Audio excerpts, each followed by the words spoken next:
સાંબેલાધાર વરસાદે સૌરાષ્ટ્રને ઘમરોડી નાખ્યું છે। ભાવનગરના જેસર, પાલીતાણા અને સિહોર પંથકમાં 11 ઇંચ વરસાદથી જળબંબાકાર સર્જાયો છે। આ સિવાય મહુવા, સાવરકુંડલા, રાજુલા અને અમરેલીમાં પણ તોફાની બેટિંગ કરતા 5 ઇંચથી વધુ વરસાદ પડ્યો છે। ભાસ્કર તમને મેઘરાજાની ધમાકેદાર ઇનિંગના કેટલાક દ્રશ્યો બતાવે છે।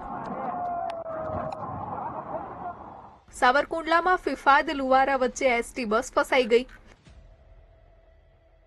ભારે વરસાદથી અમરેલીના રાજુલાનો ધાતરવડી ડેમ 1 ઓવરફ્લો થઈ ગયો,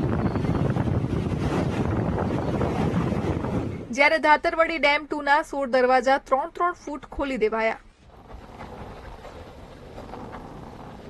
રાજુલાના નાના રીંગણીયાળા ગામમાં અવરજવરનો માર્ગ બંધ થઈ ગયો।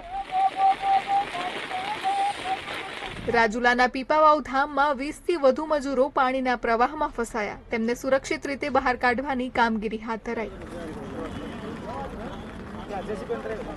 વરસાદની તોફાની બેટિંગથી ભાવનગર, અમરેલી અને જૂનાગઢ જળબંબોળ થઈ ગયા છે।